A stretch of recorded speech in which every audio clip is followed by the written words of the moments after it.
सार बात पकड़नी है। ये जीवन कुछ दिन का है, यहां ज्यादा दिन टिकोगे नहीं।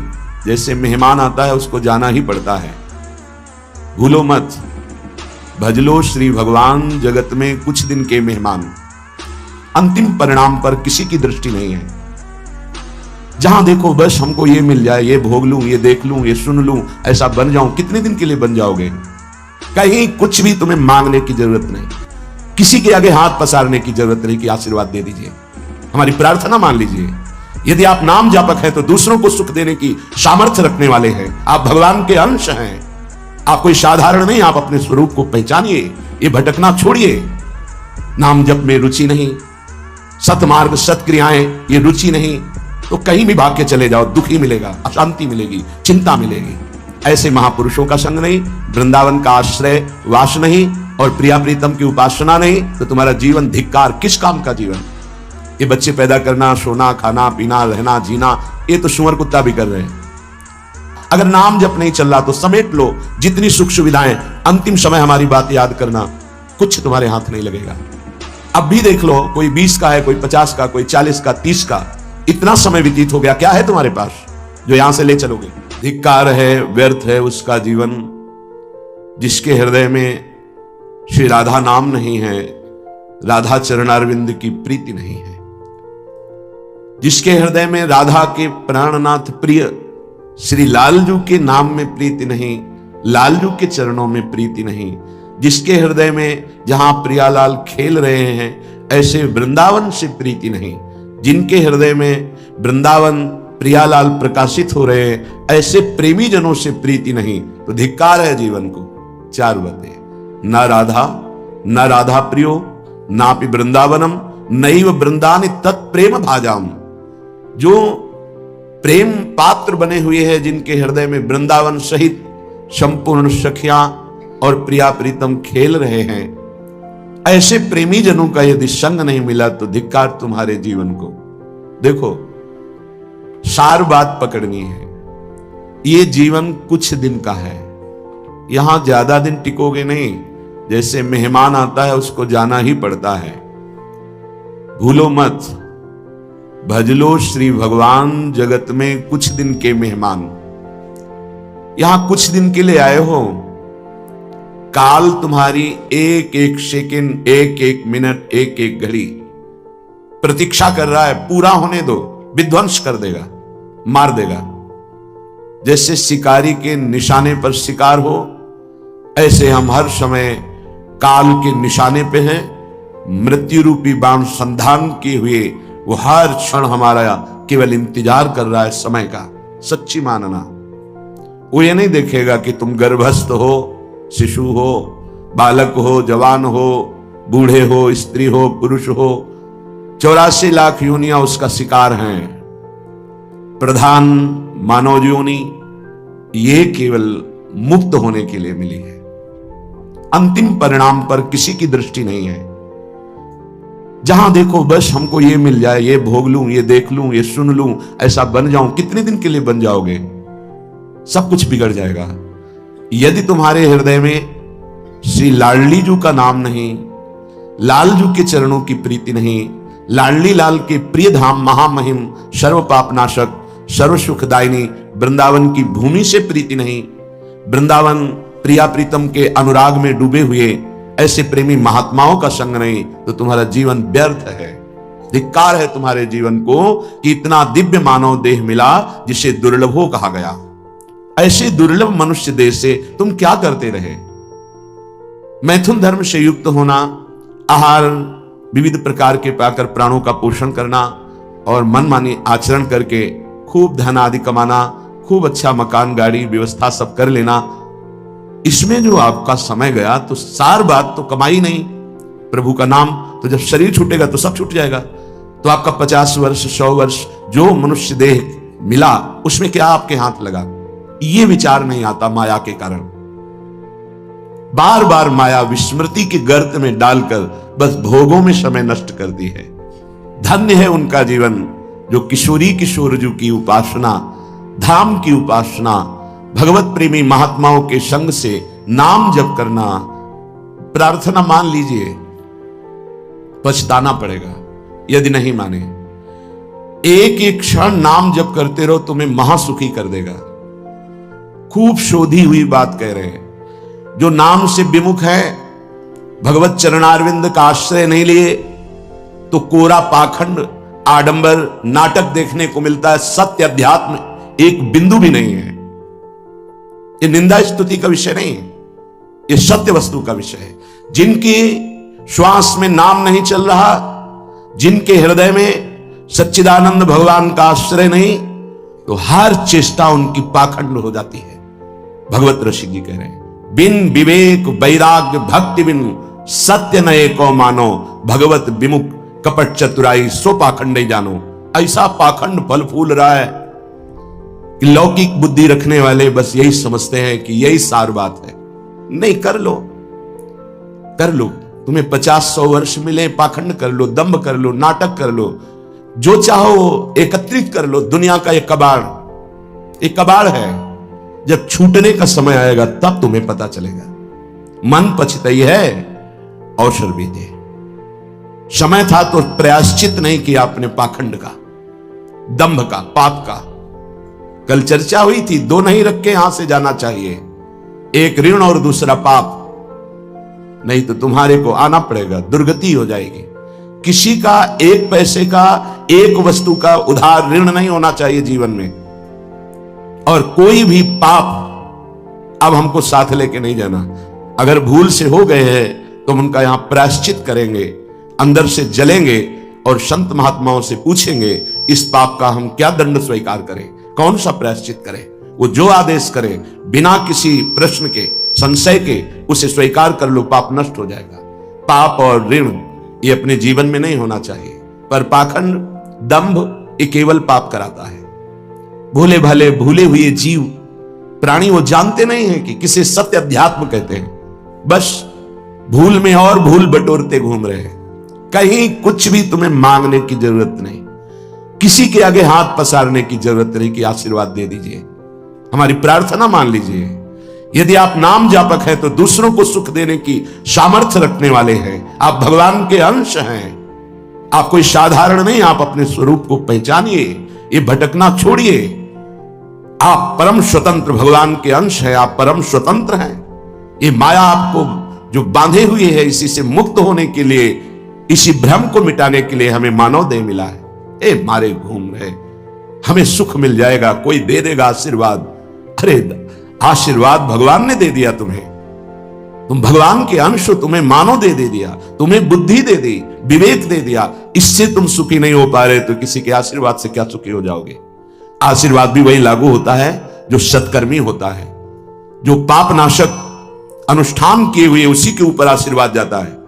आप सोचे आप करें पाप, विषय विलासिता, और आपको कोई परमहंस आशीर्वाद दे दे, आपकी सामर्थ्य नहीं कि ऐसे आशीर्वाद देने वाले महापुरुष तक पहुंच पाए। जो पे दुष्ट हृदय सोई हुई, मोरे सन्मुख आव की सोई। वो जा ही नहीं सकता। अगर चले गए तो आशीर्वाद मांगने की जरूरत नहीं है, वो बात मिल जाएगी जो तुम्हें दूसरों को आशीर्वाद देने की सामर्थ्य प्रदान कर देगी। अपने लोग भगवान को भी आशीर्वाद देते हैं, अपने लोग महारानी जी को आशीर्वाद देते हैं, उन्हीं के नाम बल से, उन्हीं के चरण आश्रय बल से। लाडली जो थारो अविचल रहो जो सुहाग, आपका सुहाग अविचल रहे, आप दोनों ऐसे सुखी रहे। जब हम अपने आराध्य देव श्यामा से हमको आशीर्वाद दे सकते हैं, फिर और कौन बचा। तो किसके बल से? उनके नाम बल से, उनकी आराधना के बल से। क्या आप नाम जप नहीं कर सकते? क्या आप आराधना करके ऐसे समर्थ नहीं बन सकते? समर्थ वही है जिसका हाथ फैलाना मिट जाए, किसी से भी नहीं। आपके पास नाम है, आपके पास मंत्र है, उपासना है, आप समर्थ हैं, पर आप अपनी वस्तु को पहचान ही नहीं रहे। नाम जप में रुचि नहीं, सतमार्ग सत्क्रियाएं ये रुचि नहीं, तो कहीं भी भाग के चले जाओ, दुख ही मिलेगा, अशांति मिलेगी, चिंता मिलेगी, आशीर्वाद नहीं मिलेगा। वो देगा भी तो लगेगा नहीं, क्योंकि हृदय में हमारे अंदर पात्रता नहीं आ रही। पात्रता नाम जब से आती। मान लो प्रार्थना, कुछ समझ में आवे या ना आवे, राधा राधा राधा। श्रीपाद कह रहे हैं, न राधा न राधा प्रियो नापि वृंदावनम और नैव वृंदान तत्प्रेम भाजाम। प्रेम भाजाम, जो प्रेम पात्र बन चुके हैं, जिनके हृदय में वृंदावन प्रकाशित हो चुका है, प्रिया प्रीतम खेल रहे हैं, ऐसे महापुरुषों का संग नहीं, वृंदावन का आश्रय वास नहीं और प्रिया प्रीतम की उपासना नहीं, तो तुम्हारा जीवन धिक्कार। किस काम का जीवन? ये बच्चे पैदा करना, सोना, खाना, पीना, रहना, जीना, ये तो सुअर कुत्ता भी कर रहे हैं। देव दुर्लभ मनुष्य देह कही गई, बड़े भाग मानुष तन पावा, सुर दुर्लभ सद ग्रंथन गावा, दुर्लभो मानुषो देहो। बड़ी महिमा किस बात की? भगवत प्राप्ति की, जीवन मुक्त होने के लिए, भजन रूपी धन कमाने के लिए।